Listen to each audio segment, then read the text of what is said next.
the Bird Gang Nation Sports Media Show, repping the greatest team of all time. Let's go!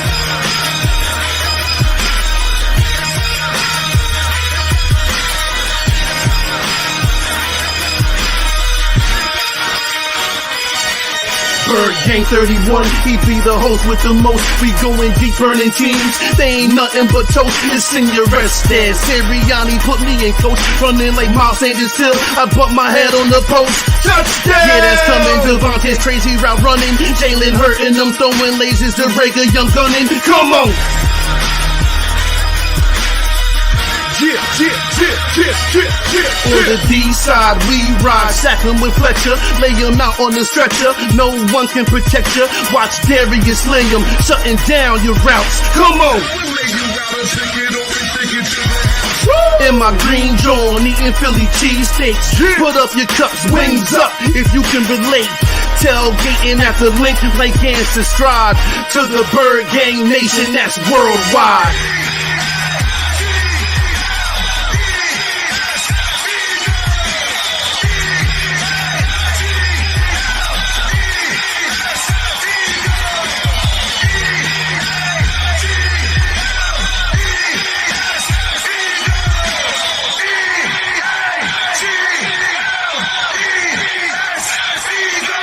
On Sundays, catch the pre and post game.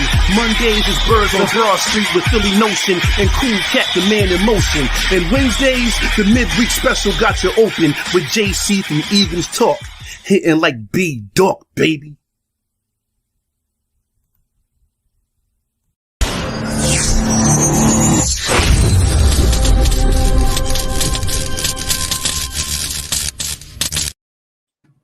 Welcome to another episode of Bird Gang Nation Sports Talk. I'm your host, Bird Gang 31. Today, Nation, we have a very special guest in the building. It's Ryan from Jets Talk 24/7. How you doing today, my guy? Good. I'm excited for tomorrow, especially that Jalen Hurts is not playing right now. So I think my Jets have a little bit better of a shot. It's sad. It's sad to hear that Big Hurts will not be playing. It's the start of Minshew mania, as everybody says. But at the same time, you know what I'm saying? It is what it is. You know what I'm saying? We better still get the W. That's all I know. I don't care what happens. You know, who's starting, who's not starting. But he definitely better do his thing tomorrow, Minshew. Dude, so how long have you been doing this, my guy? Let everybody know a little something about your channel over there and what you've been doing, what you've been up to. Yeah, absolutely. So I started this channel 4 years ago, 2018, and I've just kind of been doing my thing since. I didn't anticipate starting a football channel. I wanted to do a whole different kind of channel, and I just was like, oh, you know what? I got to see how I sound on camera, so I'm going to talk something I know about, and now I'm here. What was the other thing you wanted to do? It was about me like interviewing people on chairlifts and like skiing all over the country for free. That was basically my plan, is what I wanted to do. Nice. But then I wound up talking some Jets, and I don't know. Now I'm here.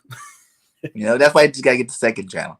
You know, do that on the second channel. You can still follow your dream, my guy. Still follow your dream. I love it.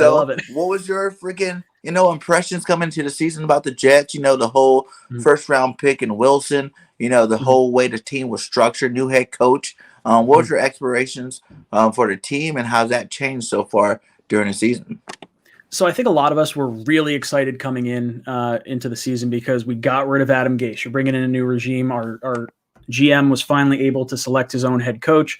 For those of you guys that don't know, obviously Joe Douglas was brought over from you guys. And you kind of, I don't want to say he inherited Adam Gase, but Adam Gase really went out and picked him. So after the season, we bring in Robert Saleh, rookie head coach. We get Mike LaFleur, rookie offensive coordinator. We draft number 2 overall, Zach Wilson. So we got a lot of young people in the building. The Jets are the youngest team across the league in terms of rookie snaps by like a pretty wide margin. I think the Steelers are the only team that's remotely close to us. And even then, like, the Jets are just not a very old team either. Like, a lot of our key contributors are within the first 2 years of their time in the league. So we're just a young team. We're making a lot of mistakes. We're creating a lot of penalties. We're making a lot of dumb plays, but there's a lot of wow plays as well. Like, a lot of excitement for this franchise. I think a lot of frustration came on early in the season when the defense was playing well and Zach Wilson and the offense couldn't quite seem to get it going. And then at one point, Mike LaFleur, our offensive coordinator, winds up going from the sideline up to the booth. And all of a sudden you start seeing explosions of yards. You see 400 yards, 300 yards with varying quarterbacks after Zach Wilson wound up getting injured. Guys like Mike White, Josh Johnson, Joe Flacco having really good games out there. So the offense seems to be clicking. It's just a matter of the growing pains from the rookie quarterback. So I think we're about where we kind of expected. Again, we were probably thinking we were going to be within the top 10 picks in the draft. And I think if we could get somewhere to 5-6 wins, I think that's a pretty successful first season, considering we only had 2 wins just last year. Yeah, man. Hey, that is a better record. Like everybody on our side, we already beat last year's record with 4 wins. We got 5, but like I expected a little bit more, I would say, out of the team. I was drinking all the Kool-Aid in the beginning. The coaches got me pumped up, and I was like, yes, 13-4, my guy. 12-5. We're about to go dominate this year. And I always said the floor should be like 10-7, just because I got a lot of respect for Jalen Hurts and what he can do with the football, and like some of the young talent that we have there. I just looked at the schedule. The schedule was kind of weaker this year as opposed to like the previous years, and I was like, man, we at least got to get 10 wins, and right now we have to win out to get the 10 wins. But, I still have to say they're division games, I can't really see us like if we play our A game, I feel like we can win out. But there are still teams and things like this. Jalen Hurts not starting, this Sunday. You don't want it to be that trap game where all of a sudden now you're losing to the Jets going into the bye week. And then you got to come back, with a slate of division games. And whew, the division games are tough, man. I thought we were going to be the Giants last week. We're back in MetLife again. You know what I'm saying? Back-to-back games here, against you New York guys. So hopefully we can beat one of the 2 New York teams. But hopefully we shall not. see about that. We're definitely going to talk about that one. Yeah, for sure. What do you think are the best parts? Give me your best parts of your team right now. Like, what do you like the most? Who's some key players that you're really looking at? You're glad they're part of the organization that can help you guys go on, hopefully get a winning squad over the next couple of years. Yeah, so we're excited about some of our young players. Our top 4 picks this year, we went all offense. We took Zach Wilson at number 2, Elijah Vera Tucker at 14, our offensive guard. We got Elijah Moore as the second pick in the second round, and we have Michael Carter, who was taken in the 4th round, our running back. He's really been electric. Him and Elijah Moore have been absolutely special. Unfortunately, Michael Carter's knocked out for the next 2 weeks-ish, give or take a little bit. He's dealing with a little bit of an injury, but Elijah Moore is definitely our number 1. Like, regardless of whether or not Corey Davis plays, the Jets are going to have some pretty lethal weapons within the first 5 yards of the line of scrimmage. Where we've kind of made our bread and butter has been the screen passes, the short slants, things of that nature, and let our playmakers make plays after the catch. Offensive line wise, we're definitely excited with our young offensive lineman. Mekhi Becton has been out since week 1.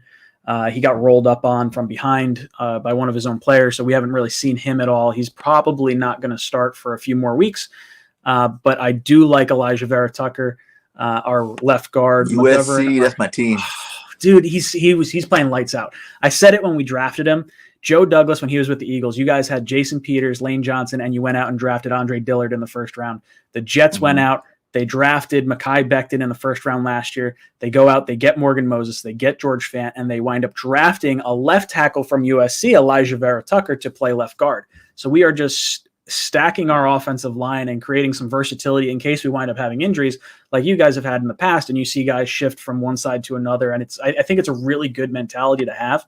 And that offensive line is going to continue to get better. And we did make a trade mid-season with the Chiefs. We traded a 4th-string tight end for a backup right guard from them because Trey Smith, their guard, is playing like the best offensive lineman of this year's draft class. So they kind of ran out of room there. And since we plugged him into right guard just 2 weeks ago, our offensive line has looked even better than it was previously. So we're definitely happy with our trenches right now. We could obviously get better, but still looking forward to it.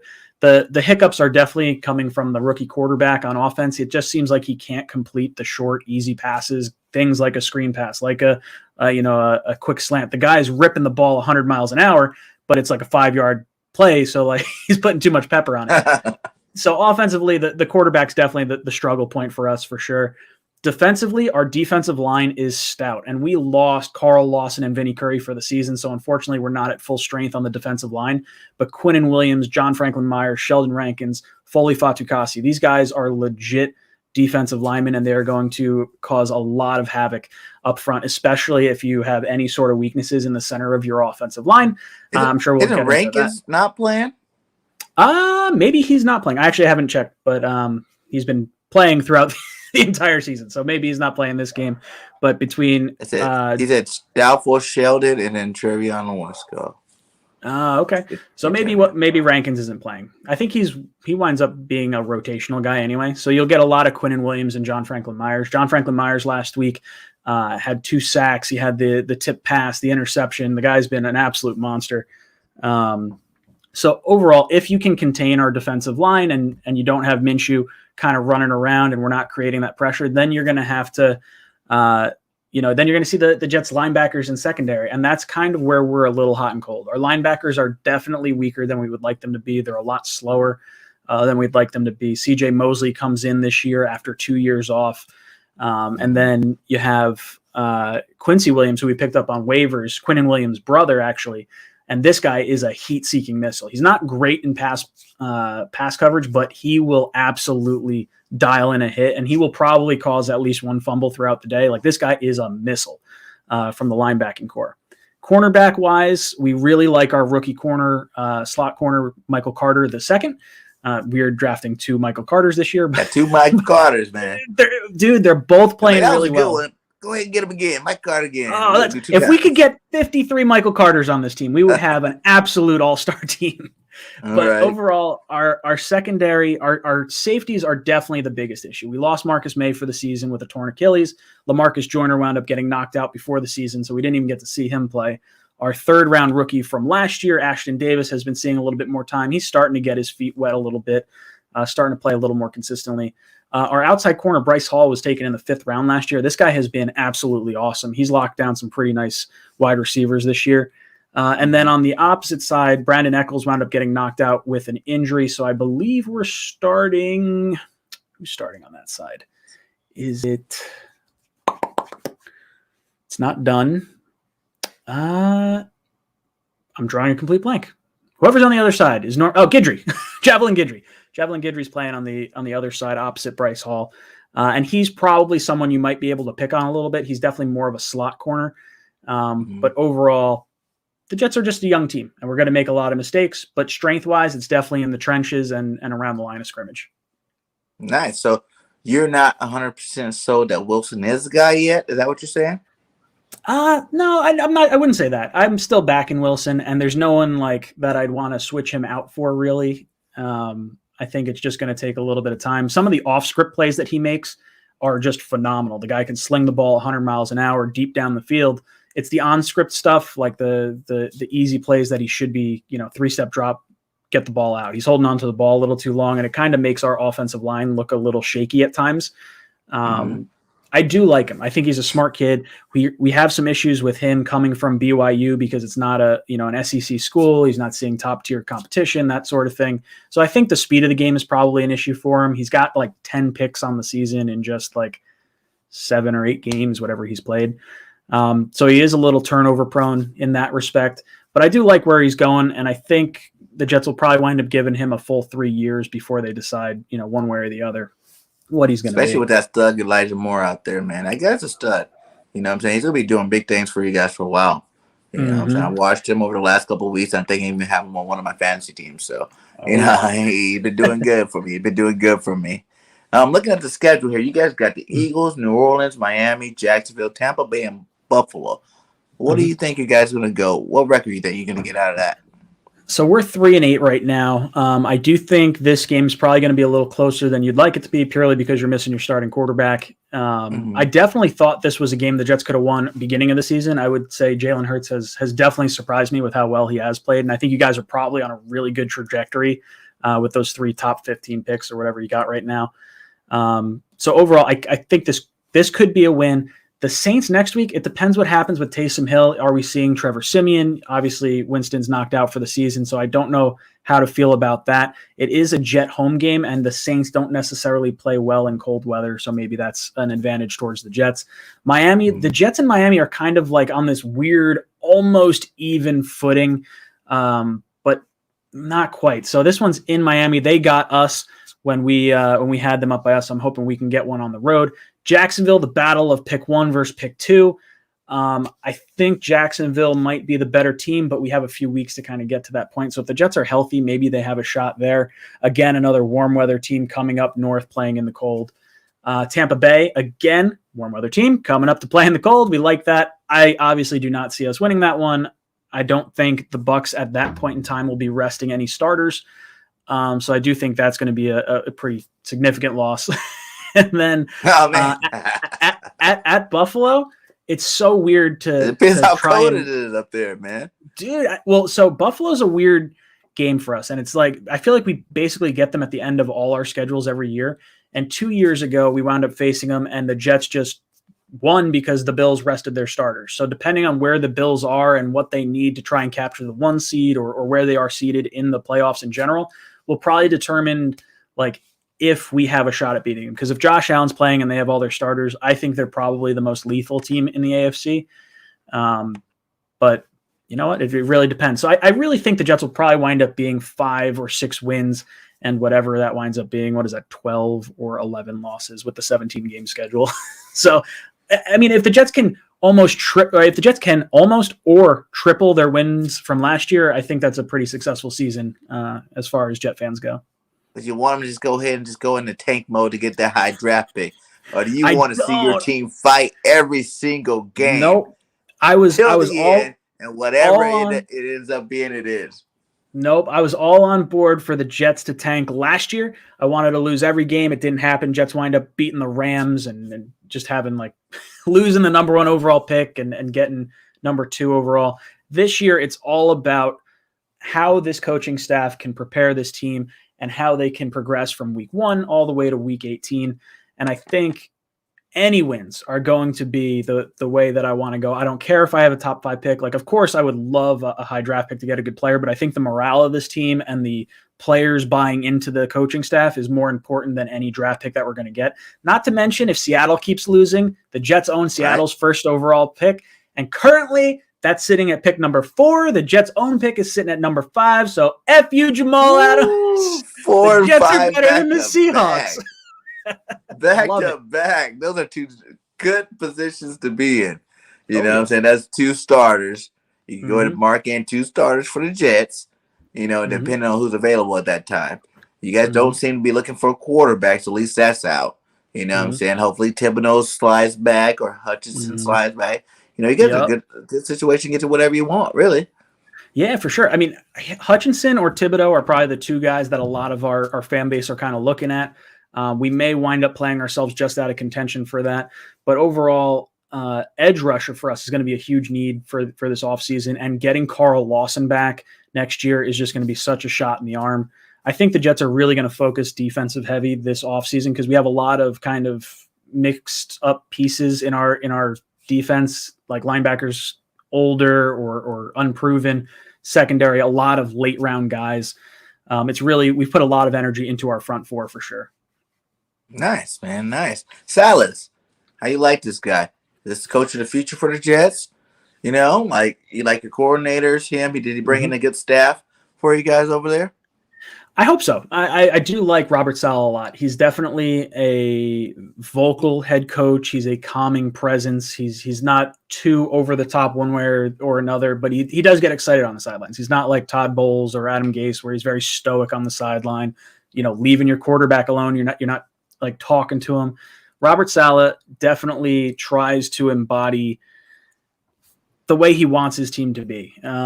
This guy runs bleachers before the game. Like, this guy's an absolute workhorse. So overall, I do like him. I like the young Mike LaFleur that he brought in from San Francisco. Mike LaFleur has been with Kyle Shanahan for a very long time. So I'd like to see that relationship kind of grow and see him as a play caller develop a little bit more. We lost I believe, was he our passing game coordinator? Greg Knapp tragically passed away in in the preseason, so we are without our veteran presence on the sideline. The Jets actually wound up bringing in John Beck, the quarterback coach for Zach Wilson, in the offseason. This is a guy who played in the Shanahan system for a long time. And then he was part of the Washington team when they had Kyle Shanahan, Sean McVay, and Matt LaFleur on that roster. So I think the coaching staff wise, the lineage is kind of there, and the proven tree of coaches, I guess, are kind of all there. In terms of defensive coach, we have Ulbrich from Atlanta. Kind of hot and cold on him right now. Like, beginning of the season looked really well. I thought the Jets were going to lose a lot of games because of their secondary, and that really wasn't the case early on. It was more so the quarterback causing turnovers and that sort of thing. Now we had a stretch of games. I don't know if it includes last week or not, but there was a stretch of like 4 weeks where we gave up like 175 points total. So not what you want to see, like just getting run all over. Like, I think you guys are probably going to try and run the ball on us the way the Colts did, and you'll kind of take a page out of Frank Wright's. With Jalen Hurts out of the game, we're probably going to try to come in there and run the ball with Miles Sanders. I know you guys have Miles Sanders, but I love Kenny Gainwell. I wanted Gainwell in the worst way coming out of Memphis last year.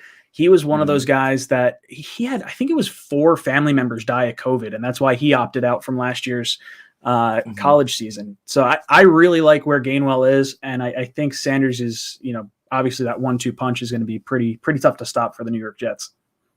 Yeah, man. It's going to be rough. It's going to be rough. We're going to see what happens, man. Now that you know that it's Minshew, not Hurts, does your confidence level go up? I would say it does, for sure. Not a whole lot, because I think Minshew is probably going to try and prove something, so I could see him ripping the ball around. But I am definitely more afraid of Jalen Hurts and his ability to run the ball. The guy's just he's like, when I look at him, I think of like Mike Vick on your team, like all those different, like just a lethal weapon on the ground. And I don't want to deal with that. And the Jets just kind of have a hard time with mobile quarterbacks, along with the rest of the NFL. So I think having Minshew there is probably a little bit easier to game plan for than someone like Jalen Hurts. So what are your top 3, rookies coming into the team this year? Which 3 do you like the most there? The 3 I like the most. So I'm going to take Zach Wilson kind of out of the equation entirely, just because he's still kind of growing up. But really our first 3 picks outside of Zach, and that's Michael Carter, our running back. The guy has been absolutely awesome. Pretty much every game he's been in, he's had at least like 70 or 80 all-purpose yards, and he just runs tough. He will not go down on the first hit. I think he has one of the most broken tackles or yards after contact in the league. He's phenomenal. Elijah Moore, our young wide receiver, is absolutely our number 1. This guy is hard to tackle in a phone booth. He is like absolutely ridiculous. Some of the stuff he can move, some of the things he can do, and like break ankles and things like that. He's going to be fun to watch. And then Elijah Vera Tucker, our young left guard. He's definitely, I've always liked the offensive line, and watching this guy just maul people and get to the second level is something special to watch for sure. So easily for me, it's the Jets' top 3 picks outside of Zach Wilson. Yeah, and Carter's a good running back over there. And you guys also do have really good luck drafting from USC, my guy. You guys gave away the wild, except the quarterbacks. Fucking, you gave away the big Mark cat. Sanchez, Sam Darnold. Sanchez has some fight good me years in New York. yeah, 2 good years there. Two good years. No, I like USC. I was a big USC fan growing up because Keyshawn Johnson was from USC. Obviously, we had Sanchez and Sam Darnold. Win tonight, Leonard Williams. Who are they playing tonight? What's their matchup? Colorado, I think, for the Pac-12 championship. Okay, so you must be pretty happy getting, friggin' what's his face, Lincoln Riley. I'd be pretty pumped. Yeah, I'm ecstatic. We needed a coach. It's been a long time since we got a good coach, so I'm happy that we got Lincoln Riley. I can't wait. They had a top flight quarterback going to OU that decided to transfer and go to USC because Lincoln went there. So I'm like, yes. The days of glory are coming back. Lincoln's going to bring them all with him. Oh, Lincoln Riley saw they were going. Man. Lincoln Riley saw he was going to have to go play in the SEC, and he was like, oh, no, I am out of here. I'm going to SoCal. I'm going to go play in the Pac. That's going to be way easier to deal with, and he's never going to have to leave his house. He's going to be able to get top recruits just sitting in his office. Facts, man. My boy Grant said 3 keys to win the game versus the Eagle, and what are 3 keys to win a game versus the Jets. So like kind of a devil's advocate question. We should start out with the Jets. What do the Jets have to do to beat the Eagles this week? So let's do this. Let's flip it around because I know my team more than you know my team, and you know your team more than I know your team. So I'll give you 3 ways the Eagles can beat the Jets instead, and you give me 3 ways the Jets could beat the Eagles. Okay, I like it. Right? It's interesting, right? So let's do this. Switch it up. Audible. I will say, so special teams wise, it's a little weird for us. We just cut our kicker that we've had all season in Matt Amendola. He's missed a lot of kicks from 40 and out. So we're getting an unproven guy in here. We have no idea how he's going to kick. We had him on the practice squad this past week. So Kessman, that's going to be an interesting area for the New York Jets. So we may have some self-inflicted wounds by way of misses and things of that area. For me, I think if you guys can prevent the short passing game and force Zach to kind of look at deeper routes, I think maybe you have a shot. The ability to rattle Zach Wilson and create some turnovers, I think is definitely going to play into your hand. In terms on the defensive side for the New York Jets, I would say try to attack our safeties. If you guys have some nice tight ends in like Goddard, that's probably someone you want to use, or someone out of the backfield with some quick screens, because our defensive linemen will pin their ears back and come after the quarterback, but our linebackers aren't as strong as we'd kind of like them to be. So I think if you can get the screen game going, the slant game going, kind of around the line of scrimmage, and then prevent the Jets from doing that same thing to you, then I think you guys have a pretty decent shot at beating us. Okay. Jets beating the Eagles. Well, first off, stop the run game, because we're going to come out running, especially with Jalen Hurts out. We don't want Garden throwing 40, 50 passes a game. I don't care if he is more of a pocket quarterback than Jalen Hurts. So stop that run game early. You guys got a chance, if you put the game in Gardner's hands. We don't know which Gardner we're going to see, Like I said, I've seen him have some nice games. I've seen him have some, not so nice games. So I'm even curious to see how that one's going to turn out. Secondly, control the ball. The more you guys have the time of possession over there, the less that we have on offense, the less points we score. So if you guys can get a running game started, which you guys, I know you said Carter Williams is out, but you guys still got Tevin Coleman or something like that. We've got Tevin Coleman. Yeah, we've got Tevin Coleman, who's been with the kind of that San Francisco Shanahan offense, both in Atlanta and in San Francisco. And then we have Ty Johnson, and we have Walter, who was brought up from the practice squad last week. They're all pretty decent. Our run game overall has kind of been, we've had more to be desired for sure. The run game since we brought in the Chiefs right guard Laurent Duvernay-Tardif has definitely seen an improvement. Like last week, I believe, or in the last 2 weeks, I think the Jets are like over 5 yards a carry.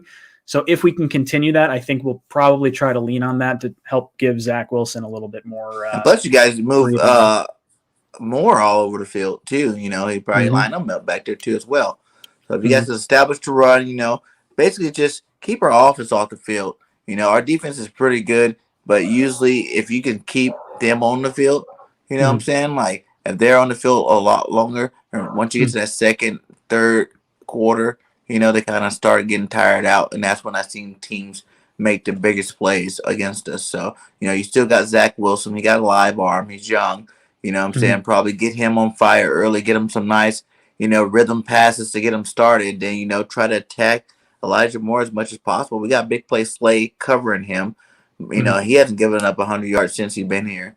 He's actually having a Pro Bowl type season, but you never know with these young, quick guys. Those guys know how to get open and do their own thing. So, and then, I would just say, attack. That's it. You guys attack Mitchell. He's bound to, turn over the ball. If you watch Mitchell's highlights, you put too much pressure on Minshew, just like any other quarterback, though, just like if we put the pressure on Zach, he's bound to, turn it over. But you put that pressure on Minshew, you're definitely going to get some turnovers, and that can help you guys out and win this game. Plus, I feel like you guys are a little bit more motivated because you guys have never beaten the Eagles, one time throughout the history of Jets-Eagles matchups. There has to be something inside you, even the new players that just got there this year, like, hey, when the coach comes in and said, we never beat these guys ever, there has to be something inside them as players that think, okay, this is going to be the game this week, especially hearing Jalen Hurts is going to be out. Yeah, I mean, if there's ever an opportunity for the Jets to sneak out a win against the Eagles, this would be the one. And I don't want to say it's a little bit of a hollow victory, but I would have liked to verse you at full strength and have that kind of, I don't know. I hate going against a backup and having like, whoa, it wasn't. What a you only beat it because Hurts wasn't there. That's exactly why you won. Right? You had to play our backups, you know what I'm saying? Yeah, but you guys got a lot of guys hurt too over there. So, it's kind of like one of them things where both teams coming in wounded. Let's see who can go in there and put the biggest game up, So, another question I had was, what kind of offense is this Jets really running? Do you guys have an identity yet? Have you guys formed one? And what do you think that is? So this offense definitely wants to run the ball. We tried running the ball a lot early on in this season, and it was kind of to no avail.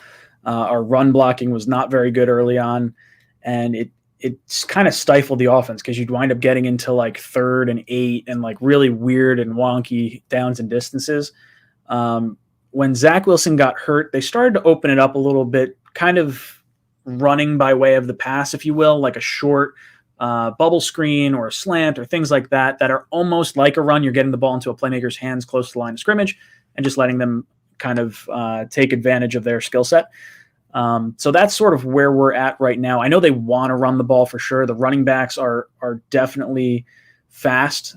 We've tried to groom our backs that way. LaMichael Pirine, who was a 4th-round draft pick for us last year, really has not played much at all because he's a little bit of a slower running back. But our guys are all about the precision routes. Guys like Denzel Mims, who I love, who we drafted in the 2nd round last year, really hasn't gotten a whole lot of playing time because he doesn't know the routes as well, and he's kind of stuck behind Corey Davis. And it sounds like this week you might see a little bit more of him. He's a really good player if we can get the ball in his hands, but it just seems like the Jets are struggling trying to get this guy the ball and develop plays to get the ball in his hands. So I'm not exactly sure what to expect there, but I would expect guys like Elijah Moore, guys like Ty Johnson, Tevin Coleman, Braxton Berrios, Jamison Crowder, those short, small, quick kind of receivers around the line of scrimmage. That's really where this team's going to kind of move the chains and try to eat up some clock and get some positive plays. Nice, man. And I see someone said you guys have run a 4-2 defense over here. And of course, Elijah Riley, another former Eagle. You guys like to pick up our guys. Must be Joe Douglas. Like, hey, we can go get something from the Eagles. You know what I'm saying? I still got connections over there. So he's like, I'm going to trade for Joe Flacco. I'm going to go get Elijah Ridley. We've got like we're got like 3 or 4 Elijahs on our team. It's ridiculous, right? But yeah, we run a 4-2 defense. I think some of that is because our linebackers are not very good, which is probably why we're sitting at 2 instead of like a 4 and 3. We're definitely built for our defensive line. Like losing someone like Carl Lawson and Vinny Curry, that really hurt the Jets a lot for this season. So overall, if we can get pressure on the quarterback, then I think it makes it easier on our back end. Linebacker-wise, like I said, C.J. Mosley, Quincy Williams, those are the guys that are starting right now. Both good, fine linebackers, but, not quite where we need them to be just yet. And safety-wise, there's definitely going to be an opportunity for you guys to get some big plays over the top and to your tight ends up the seams. Have you heard anything about Elijah Riley? Is he starting for you guys? I have no idea. But it sounds weird as a Jets YouTuber, like having no idea who's starting at safety other than like Ashton Davis. Because we had Marcus May, we had LaMarcus Joyner, we had Redwine for a little bit. We had like all these different, I think there's another Davis that's playing back there too. I'm like, I have no idea who is starting in this second. Cheers back there. It's been bad. Safety has really been an issue for us this season. So I have no idea if he's starting or if he's just going to be some depth for us. Nice. Looking at the Eagles offense, you know what I'm saying? It's young. We got a good offensive line. They're becoming really coming together late in the season. That's why we've been putting up so many rushing yards throughout. Give me 2 players that scare you the most going into this game. Let's see. On your team, Devonta Smith is filthy. I think he's really good. I was a huge fan of him coming out. I would say him, and God, it's weird saying like an offensive lineman, But like Lane Johnson, for whatever reason, has just been like phenomenal for the longest time. I don't know if he's still as good as he was like 5 years ago, but this guy has just been like in the league for the longest time. So I would say Devonta Smith, and I guess your offensive line. Because if your offensive line performs well, the Jets defense is not going to get after Minshew, and that means you guys are going to have a very good offensive day. Okay, well, give me 2 off the defense. Darius Slay is yep. Darius Slay would certainly be the defensive side of the ball.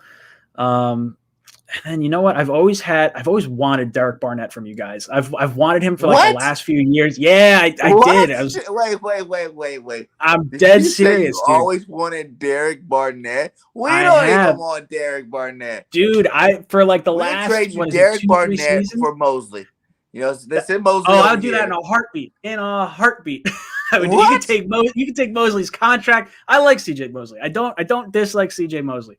But I always thought the upside of someone like a Derek Barnett was someone that we could have had an opportunity to move on. And I thought Joe Douglas coming from Philadelphia may have tried to wheel and deal that way. I don't know. I mean, Fletcher Cox. Make it happen, Joe. Make it happen, Trader Joe Douglas. Trader Joe Douglas. Go make it happen. Go talk to Howie today. You know, we're trading you Barnett for CJ Mosley, and I'm definitely agreeing with that trade, my guy. Let's go. Dude, I would do it. Tell me a little bit about Derek Barnett. Why are you guys so like anti-Barnett? It's just he has a, like he came into a first-round draft pick, broke the record, Reggie White records.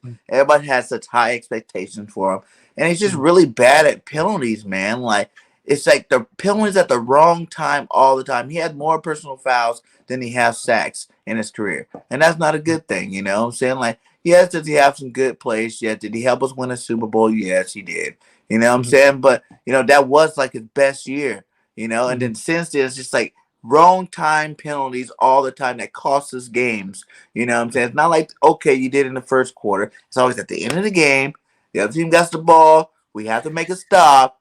And this guy coming with, 3rd and 14, and he got a personal foul now to get a first down, and we lose the game type situation. So it's more of the whole, bad luck for Derek as opposed to him not actually being that great a player. He's decent against the run, and he doesn't produce very many sacks. That's a whole nother thing too. He hasn't really had that many sacks in his career. He doesn't have. I don't know. I think he had like 1 or 2 this year. Through 12 seasons. For a first round talent, you expect a lot more coming from that position. So that's probably the reason why everybody wants him out, But like I said, I am looking forward to hearing from Mr. Joe Douglas talking to Howie this week. We talked about it this offseason. We're going to get Mosley. You can have Barnett, and everybody be happy. I think Jet fans would probably sign up for that because Mosley's contract's enormous. He's getting paid this year. He's only getting 7.5 because he opted out last year. But his next few years, after next year, we could really cut him. He's like $17.5 million. It's a massive contract for an inside linebacker who really has not played aside from this year. He opted out last year and he played in half a game 2 years ago. So, I mean, I would certainly trade him for another edge rusher, someone with upside, although I don't think it would prevent me from drafting an edge rusher or something like that. I think it's more like, I think it's more about seeing the upside for Barnett and where he might be able to be with a change of scenery. What about Vinny Curry? You like Vinny over there? I know he got hurt. I guess expect him to come back next year and be on the team? I don't know. I don't think he'll be here next year. I think the issue he had was something that's like long-term, like he may wind up being done for his career type of injury. I've always liked Vinny Curry. That was when someone every year in the offseason, I do this series called F, Marry, Kill. And it's basically, I look at all the free agents and I decide, okay, F is a 1-year contract. Marry is a long-term contract. Kill is I don't want to sign this guy at all. And Vinny Curry has been my F for like the longest time in like doing this series where I'm like, I like this guy. I know he's a little bit older, but he just seems like he always gets after it and he's always healthy. And then of course the Jets wind up getting him and he winds up getting injured and we wind up not playing him for the entire season. Yeah. Vinny Curry, man. He had some good times over here as well, you know what I'm saying? Like we like him over here. Vinny does his job.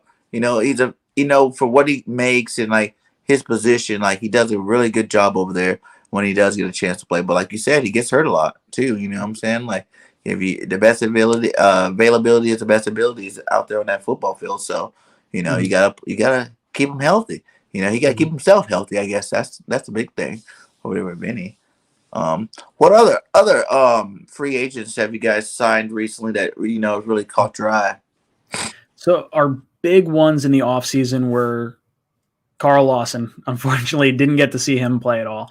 And then Corey Davis. Corey Davis has been hurt. I believe he's doubtful or questionable for this game. I don't think he's going to be playing. I think Denzel Mims is going to be stepping in for him. He has played like a rock solid number 2, but he's had some drops. He's had more drops, I think, this year than he's had his entire career. So it's kind of a weird season for him. Oh, wow. But Zach he's from definitely Titans, right? Yeah, top 5 pick too. And Zach Wilson definitely looks towards him when he's trying to get the ball out of his hands. So he's definitely been, you know, him being out hurts Zach's passing, I think. Other free agent wise, I guess What about, hold on, before you go to the next one, what about Denzel Mims? What's your take on the guy? You know, because I've had a couple of Jets content creators. Some people like him, some people don't. You know, what's your take on Denzel Mims? Because I thought he was supposed to be a stud coming out. You know, his college career, he looked like a beast out there. What have you seen from him, and what's your take on him? So this year we haven't seen a whole lot from him, but last year I think he had something like over 40 yards in like all games he played, or like over 60 yards maybe in all games he played. He has a lot of talent. It's someone that I thought should have gone in the first round, and when the Jets were sitting there in the second round, I was like, oh, we're going to take him. And then the Jets traded down. I was like, no, we're not getting Denzel Mims. And he winds up falling to us at the end of the second round. So I like his talent. He's 4.3 speed, you know, 6'2" or 3 or whatever he is. You can't just find those guys. Like that type of speed is special, but the ability to learn the playbook and learn a route tree has really been the frustrating part for Denzel Mims. He had a good amount of drops, but they were in games with like backup quarterbacks. I don't believe he has a drop from Zach Wilson yet. So it'll be interesting to see him playing with Zach. Like maybe we see a little bit more of, you know, a connection after having him drop, I think 2 or 3 passes the last time he went out there. So a lot of potential, but just not a lot kind of coming to fruition between last year's coaching staff and this year's coaching staff with Denzel Mims. And I'm a little worried with how he kind of sits in this organization long-term. He may just be a square peg in a round hole. Yeah, maybe, you know, he's on the cusp of being a bust, but not really yet. He still has time to prove himself.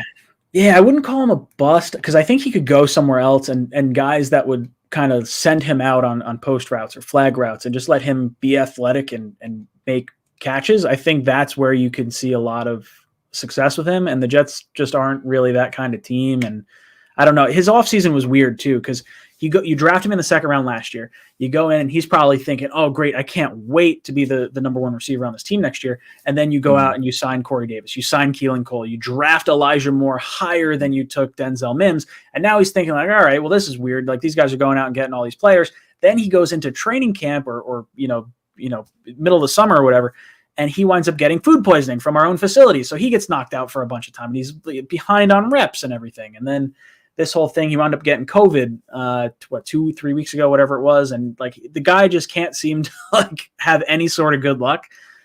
So a lot of talent, a lot of potential, but just sort of just weird stuff happened to him. Man, that's crazy. My boy Grant says, how did you become a Jets fan? Who is his top 3 Jets players, and how many Jets jerseys do you have? Ooh, okay. So I became a Jets fan purely because my dad was a Jets fan. He started taking me to games when I was young. We had season tickets from like 95 through 2007 or so when they built the new stadium. So big Jets fan. My dad was the one that got me there.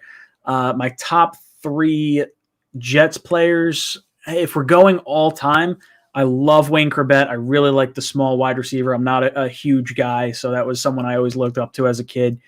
I love Nick Mangold, our center from, a few years back. That guy was just absolutely awesome. And then I would probably say Curtis Martin. Those would probably be my 3 favorite Jets that we've had, just because they've been the most successful. There's really not I've had favorites throughout the years. Like I really like Bilal Powell. I like Thomas Jones. I like Lavernius Coles, Chad Pennington. Like there's a whole bunch of guys that we've had that I have really liked. But those would probably be the 3 overall. And then as far as how many jerseys do I own, I got a bunch. I have a propensity, or I have a bad issue with getting jerseys for guys that wind up getting traded or cut or wind up being bust really quick. So I actually got this jersey this past offseason, Nick Mangold jersey. And I was like, I'm not screwing with these young guys. I'm not taking an Elijah Moore. I'm not getting a Denzel Mims. I had Sam Darnold. I had Jamal Adams. I had Sheldon Richardson. I had all these different jerseys, and they all wind up getting traded or busts or whatever. And so I'm kind of done with it. There. I don't see you guys. I hope Elijah. I didn't get the jersey because I didn't want to jinx it. I was like, I'm not going to do it. I want to see him play well, and then we'll see where it goes from there. But yeah, I got a bunch of jerseys. I have a Vilma jersey. I've got Sam Darnold. I have a Brett Favre jersey. I have Chad Pennington, Curtis Martin. My first jersey, I think, was Adrian Murrell back in the 90s. So I got a bunch of them. Wayne Grabet's probably my favorite. Now, you think this game, knowing that Jalen's going to be out, you think it's going to be a low-scoring game? Or do you still think it might be a high-scoring game because of the defenses? I don't know. I think it's probably going to be whoever creates the least amount of mistakes winds up winning this game. If Zach throws a ton of interceptions, I don't have a lot of faith that we'll be able to stop you guys. I would say a close game. I would say something like 20-24 is probably as high a scoring game as we could probably expect to see from a backup quarterback and a rookie that's kind of struggling on our side. What about you? What do you think in this game kind of shakes out to? Well, now you give me a whole new quarterback. This late in the week, it's like the confidence isn't as strong as it was knowing Jalen was out there playing. Like I said, it's just the unknown of not knowing which Carter Minshew are you going to see. Everybody in the chat, shout out to the 25 in the chat. Please like and subscribe to both channels. If you are an Eagles fan, please subscribe to Jets Talk 24/7. If you are a Jets fan, please subscribe to Bird Gang 31, man. Much love, and it helps get this content out to other Jets and Eagles fans out there. But like I said, man, I was going 35-10 with Hurts. I just thought, because this is that get-right game. We still have we have something to play for. You know what I'm saying? Like, we could still make a playoff, and to do that in your first year with all these young pieces, knowing your beginning half of your season was garbage, and, you kind of fought back at the end. That's like storybook, stuff that you want to see from your team, And it's like Jalen Hurts, is he the guy? Is he not the guy? Now you're letting Minshew Mania get into the whole thing. That's a whole nother thing. What happens if he goes out there and blows out the Jets? You know what I'm saying? He has 4 touchdowns passing and you know what I'm saying? Like, just throw a hand grenade into your quarterback room. Now you got quarterback controversy for the rest of the season, my guy. You're talking to the guy that's dealing with quarterback controversy, because we had Mike White come in for an injured Zach Wilson who looked awful, and then Mike White comes in and throws for 400 yards and all this crazy stuff. We're like, oh man, the Jets haven't had a 400-yard passer, and I don't even know, since Namath. I think it was Testaverde in year 2000, way, way long ago. So quarterback. Didn't that guy come in the next week and not play so well? He played really well, and then he played well in the Colts game, got hurt, and then Josh Johnson came in and played really well. Then Joe Flacco didn't play. Then Mike White came in the next week and then had a bad 4-interception game, which led the way to Joe Flacco, who wound up having a pretty decent game himself. And then now you're back to Wilson there. But I don't think, you don't take a quarterback that high and really have a quarterback controversy the first year. You're going to let him grow. You guys are locked in with Wilson probably for his whole contract, his rookie contract deal, unless he just, bombs out the rest of the year, So I'm going to say, now that you said that, and knowing that I cannot be 100% that, Minshew's going to be that guy this week, I'm going to drop the score to 24-14 Eagles. All right. Because our defense is still good. I think our defense can stop you guys. With Carter out, good running backs kind of worried me a little bit. But having him out, I know you guys have a couple other pieces on your line out, right? Our defense should if they do their job, we should definitely get some turnovers and, maybe even get a defensive touchdown. Or they're definitely be in good position for Minshew not to have to worry about driving the whole field, and get some points on the board, man. Like I said, if you just can stick to your running game, our line is built to run. I think when our line's hot, open up them holes for them running backs. Like there's not really any defensive line. I don't care how good you are. We've already won against the best run stopping defenses, and we ran all over them. Even last week in the loss against the Giants, we still put up 200 some yards rushing. So it's like that part of our game that we found out about our identity, being able to be that physical, run the ball type team. As long as we come back with that, we wouldn't have to worry about Minshew making too many plays with that arm.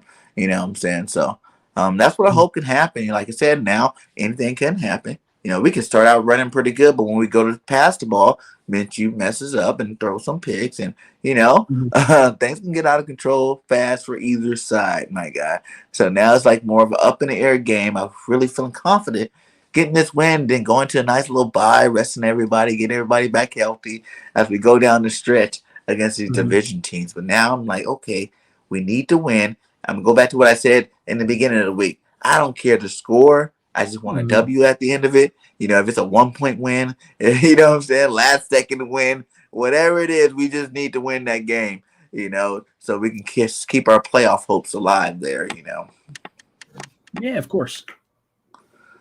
But, well, okay, man, what I like to do, though, towards the end of my shows, I like to do an all-time Jets team. Or it'd be Jets for you. It's just all-time team. Now, this is the fan favorite type thing. It doesn't have to do with any stats, anything like that. It's just as long as you've been a Jets fan, you just let me know your favorite players growing up that you like to watch. We'll start out with quarterbacks. Who will be your all-time favorite Jet, and who will be backing them up? And now backups don't have to be actual backups. It's just your favorite two, basically, quarterbacks for the Jets. Sure. I feel like the most talented of the quarterbacks that I watched was probably the resurrection of Vinny Testaverde for our late 90s, early 2000s teams. He kind of had a resurgence with us after having a not so great career with the Bucks. And then I would say Chad Pennington. Those would be the two quarterbacks. I think if Chad didn't hurt his shoulder, we could have possibly won a Super Bowl towards the end of the 2000s there when we brought in Brett Favre and then went on the 2 years back-to-back with Mark Sanchez. I would say those would probably be my two favorite. They're not necessarily the most talented or the most speedy by any means. Like I think Wilson is probably the most gifted quarterback we've ever had.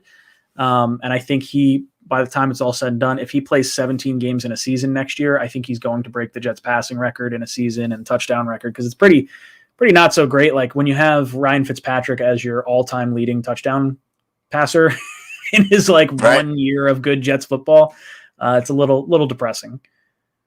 Okay. Who would be your top 3 running backs and a fullback? So my top 3 running backs, Curtis Martin would be number 1. Then probably Thomas Jones. I really like Thomas Jones at the end of the 2000s there. And then, you know what? I'll go Michael Carter. I'm excited for what this kid's bringing to the table. I mean, we've had some other guys in the mix. Chris Ivory was pretty good for a little bit. We had that Sean Green. A few other running backs mixed in there throughout the years, but I think Carter has a lot of talent, and I'm excited to see where he goes long term. Fullback wise, not exactly sure. No idea where I'd go there.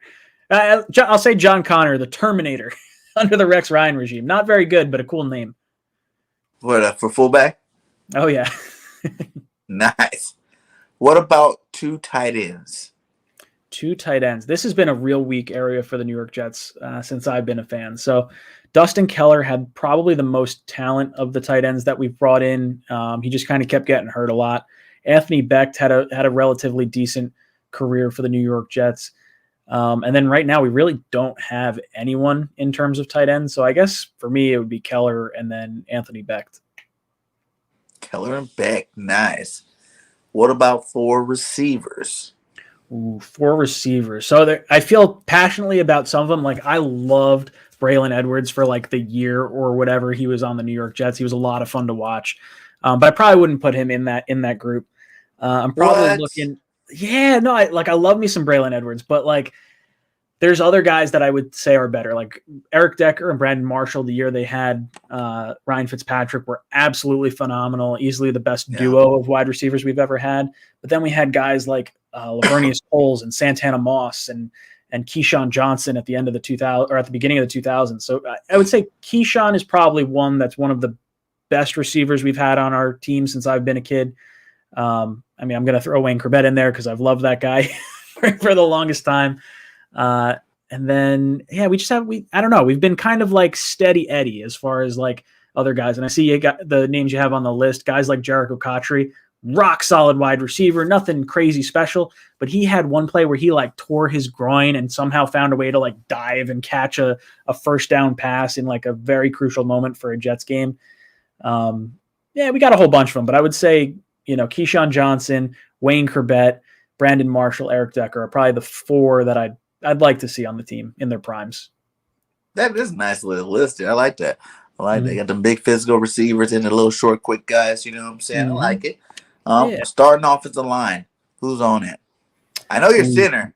So actually, I don't even know if I know your center. You may not know a big one. There's two back and forth. So Kevin Mawai was a very, very strong Hall of Fame center. I like Nick Mangold personally more. Like I as a personality, I like him better. I thought Mawai was kind of an asshole. So I would take Mangold there, even though you're probably splitting hairs because Jets were very lucky for like a 20-year stretch of having like phenomenal center play. Left guard, I don't know. I like the trajectory that Elijah Vera Tucker could be on. So I guess I'll say that for right now. The line the Jets had in 2010, and I'm losing all the names offhand, but it was like Damian Woody and like Brandon Moore and some of those guys. Left tackle wise, DeBrickashaw Ferguson hands down is the left tackle I'd be taking. I love Mekhi Becton. He's probably the most physically gifted left tackle that we've had and the most dominating, but DeBrickashaw Ferguson literally missed one snap his entire career, and it was on a trick play where Rex Ryan took him out of the game.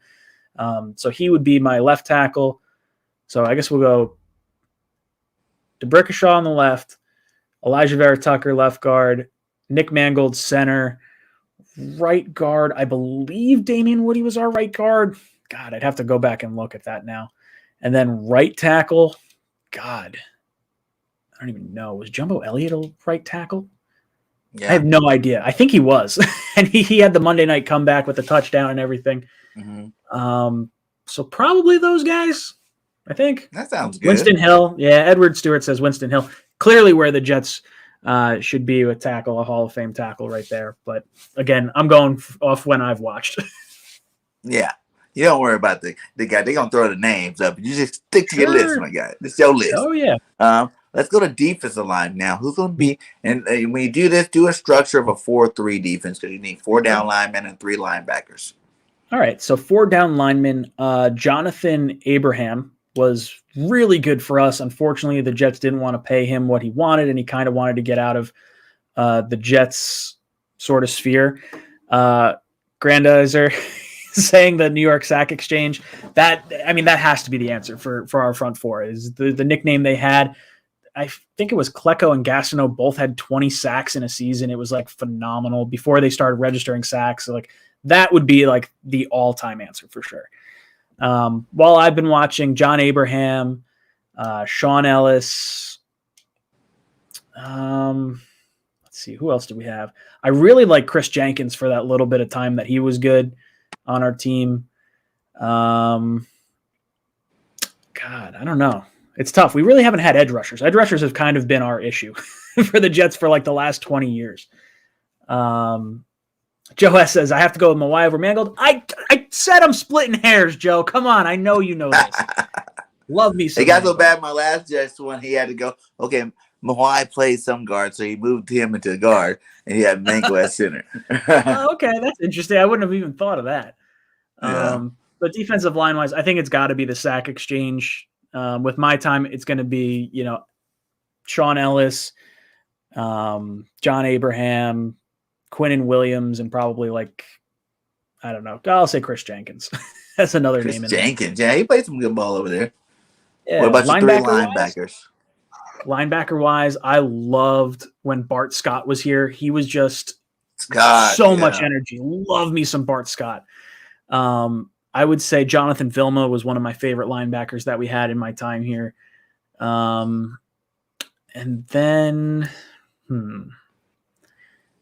it's kind of weird because the Jets kind of ran a 3-4 for a while, and Calvin Pace was sort of that linebacker edge sort of presence, like never phenomenal, but always like pretty decent.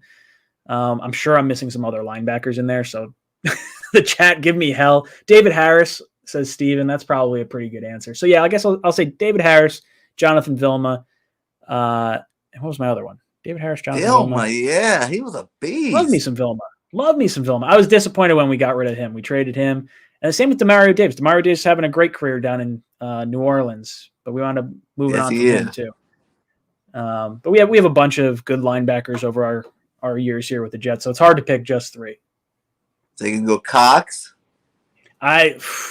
Dude, Brian Cox was awesome growing up as a kid. I remember playing with my little brother in the backyard, and like I was 3.5 years older than my little brother, so I could lay a little bit of like a beat down on him.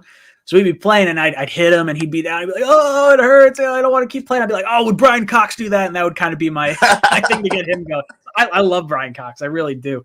I wish I was a little bit older to watch him play, because I'm 32, so I would have been like 8, 9, 10, like when he was playing in his prime. They're starting. I get it. You know, my favorite Eagle is Randall Cunningham, and I barely watched him. You know, I was younger at that time, but that's what actually got me to become an Eagles fan. So, you know, I like the way he plays. He gets Vilma, Defensive Player of the Year as his rookie. Yeah, rookie Defensive Player of the Year. Yep, Brian Cox. Yeah, said my way. Give me three cornerbacks. Oh, that's an easy one. Easy one. 3 cornerbacks. Okay. I'm going Darrell Rivas, number 1 overall. Hands down, the best cover corner ever to play the game in the hardest time to be. Better than Dion, because Dion, we'll put it this way. Dion, I think, was a better defensive back. I think Darrell Rivas is the best corner of all time, given the time he played in, because it's a very offensive-heavy, pass-heavy league right now. And I think it was 2009, when he had like Calvin Johnson, Chad Johnson, Randy Moss, like all these guys. He shut down everyone, absolutely everyone that year. So him, hands down, number 1 for me. Aaron Glenn is a great one that was just listed up there. I would put Cromartie in there. I really liked Crow in our like Super Bowl push, those 2009, 2010 years. I thought he just had an extreme amount of talent. He could just intercept the ball and was just like, you didn't want to throw near him. It was a legitimate no-fly zone for the New York Jets. If I had to pick a slot corner, God, chat, give me some help here. What else we got going on in there? I guess I'll go Aaron Glenn, right? Like that'll be that'll be my third one. Aaron Glenn, Darrell Rivas, and Antonio Cromartie, and Rivas. Yeah, those would be my 3. All right, what about 3 safeties? 3 safeties. Kerry Rhodes is definitely on there for me, for sure. I was really disappointed when the Jets traded him to Arizona when Rex got here, because I thought he was the best free safety that we've had in a long time. I really liked, who was the guy? Jim Leonard on our playoff teams in the early, 2009, 2010. This guy was legitimately a quarterback for our secondary, and he's now the defensive coordinator for Wisconsin, I think, or Stanford, one of those 2 schools. So he's definitely someone that's high up on my list as far as safeties go. Victor Adams. God, no, fuck Jamal Adams. I'm sorry. I hate Jamal Adams. I am so done with Jamal Adams. Dude, no way. Get out of here. Dude, he had his first interception from a starting quarterback this year. You are 5 years into a career, and all of a sudden you're getting, your first interception. Get the hell out of here. He's a glorified linebacker. Oh, sorry. I was all on board. Jamal Adams would have easily been on my list. And then 2019, this guy throws a hissy fit when Joe Douglas claimed he was not one of the 2 players that the Jets would say are non-tradable. And basically there was a showdown at the trade deadline, and Jamal threw a hissy fit that he wasn't traded to the Cowboys. And he was like, oh, I'm hurt. Like, I can't believe the Jets would do this. And he pulled all this bullshit for like an entire year. And then the Jets go out and trade him for 2 first-round picks, a third-round pick, and a starting caliber safety. And then the Seahawks paid him. So go kick rocks, Seahawks. Go kick rocks, Jamal Adams. No way am I putting Jamal Adams in my top 3. I had to do it. You just get me fired up. Exactly. That's what I like. That's some good content right there. He said, "Oh no, all at him." Boom. But he was a good player, though. He was. He was You know, decent, right? Like he was. that's If what you some people played said him at about Keyshawn linebacker, too. With you guys, Mhm. they didn't like Keyshawn because of the way he left. And Yeah, were you we big got. on I think Plexico Beres? I like. Yeah, Plex for a year. He had a lot of touchdowns. It was like the type of receiver we needed, but just not really. I don't know. The Jets in the early part of like the 2000 teens were really a weird team. They wound up bringing in Plexo Burris. You have Tim Tebow brought in, like just kind of got gimmicky and not really where I'd want to go, like at all. I guess, you know what? Rusty Spooner says it in the chat.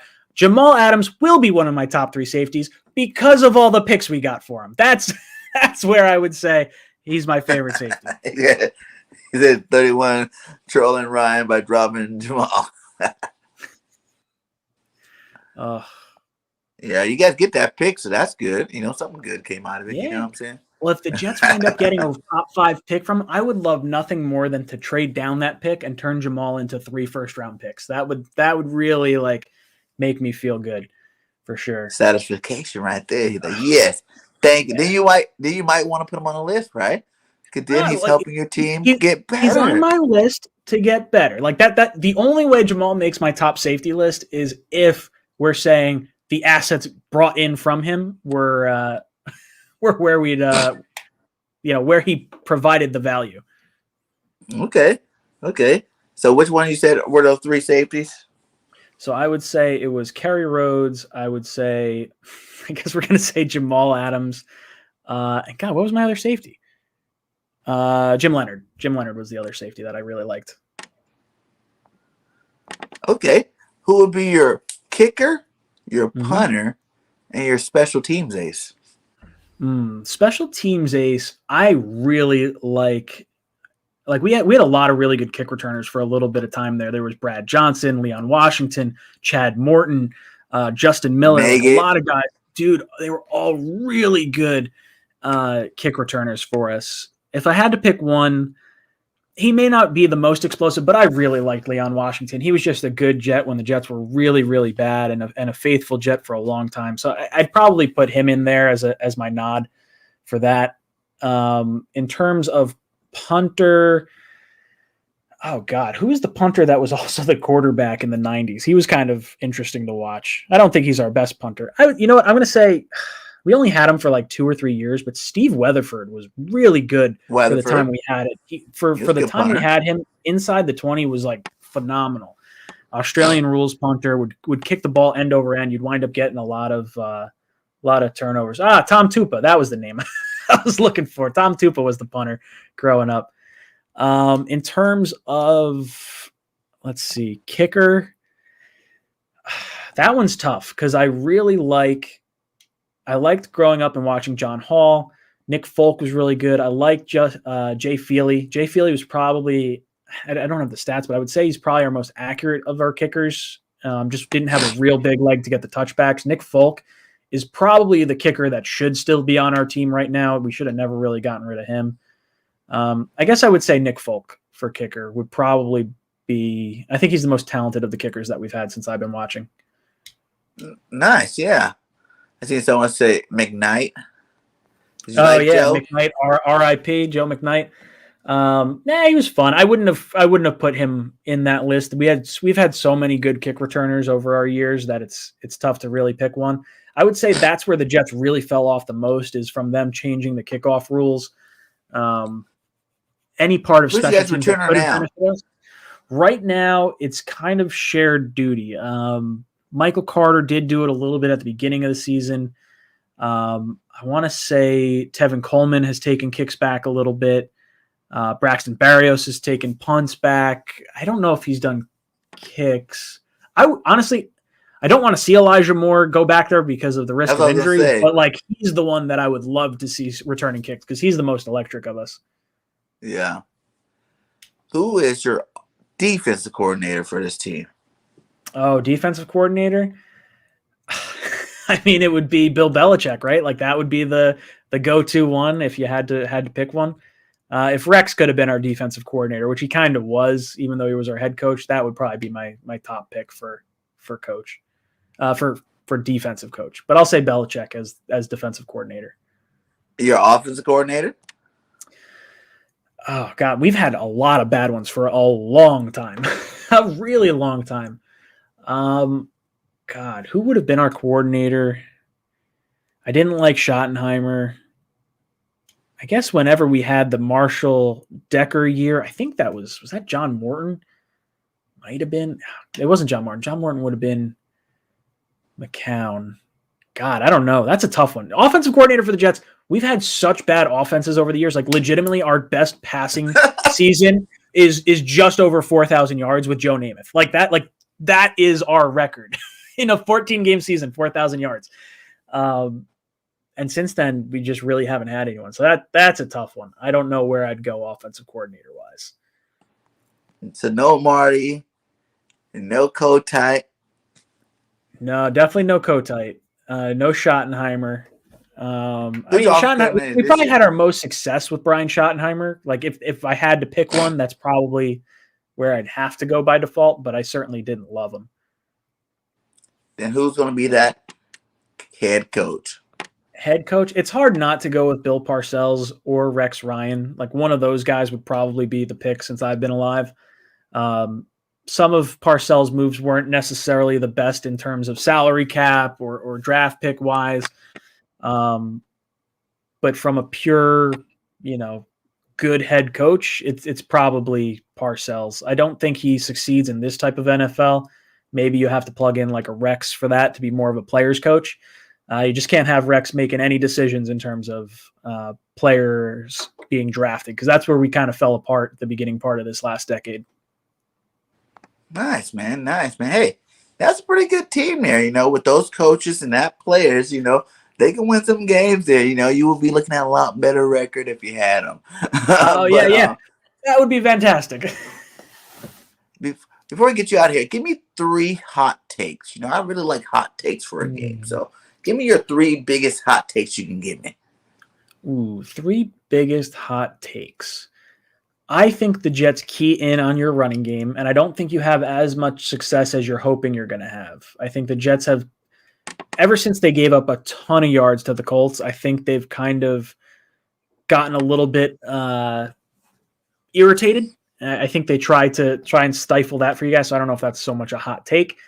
I think Zach Wilson. Like a hot take would be like, is Jets going to hold us to 50 yards rushing?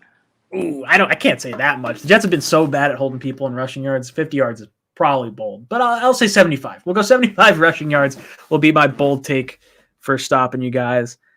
3 other bold takes. I think Denzel Mims will have a breakout game. That's what's going to happen. Ooh. Denzel Mims, they're going to feed him the ball. I think you're going to wind up having Darius Slay on Elijah Moore, so maybe that kind of blankets him, and maybe that gives an opportunity to Mims on the other side. And how many yards is that breakout game going to be? God, if it hits 100 yards, I'd be pretty happy. 100 yards and a touchdown would be just nice for Denzel Mims, and would have Jet fans going absolutely ecstatic. All right. In terms of a third, we make it may not sound like a bold take. The Jets make all 3 field goals we attempt, and they're all going to be over 40 yards. And our new kicker comes in, and that's what's going to happen. He's going to be the saving grace on the special team side of the ball for us. The kicker. The kicker making 3 kicks. He said, dude, that is going to be a bold take. And I'll give you those 3 kids, my guy. I'll give you those 3 kids. Dude, it should not be a bold take. I even give you 5 kicks. That's the only way you guys are going to score is 5 field goals from your kicker for 15 points. There we go. Stupid. That would be a victory for the Jets. If we had a kicker that could make 5 field goals in a game, I would be comfortable. I would be excited moving forward. If that's the way we had to lose, it's not the worst way to have to lose. Oh, man. Hey, man. Thanks again for stopping by, my guy. Please, we still got 25 in the chat. Much love. Make sure all you guys hit that like and subscribe to Bird. I am on the road to 2K, so help me get there, guys. We can do great content over here. It's an all NFL channel, even though I am an Eagles content creator. And if you have not subscribed to my buddy Ryan for stopping by, giving us his time, make sure you subscribe. He's already up there, man. That guy's a GOAT over there in Jets land. So let's just help him out, help him become more of the GOAT, and keep that subscriber number rising up. So give me your little final words and let everybody know where they can find you from, my guy. Thank you so much for having me on, brother. Yeah, like you said, if you want to keep an eye on some Jets content or something crazy happens in Jets world, I do live streams after the games. I do recap videos. I do all that sort of stuff. So if you're looking at draft picks, if you're looking at potential free agents that could be coming from the New York Jets that you guys may want to sign, definitely suggest checking out my channel. I have a lot of fun with it, and I go live every Monday and Tuesday night. Nice, man. I can't wait till I get to the days where I only have to worry about doing it twice a week. You'll get there. You'll get there. You're growing quick. Guy. Thanks for stopping by. We definitely chatted up. You know, do some talking, maybe do some off-season stuff, you know, some draft or something like that. And yeah, thank all you guys for being here today. Have yourselves a very Eagle-centric night. Fly, Eagles, fly. Till next time, this is Bird Gang 31, and we are out. Peace.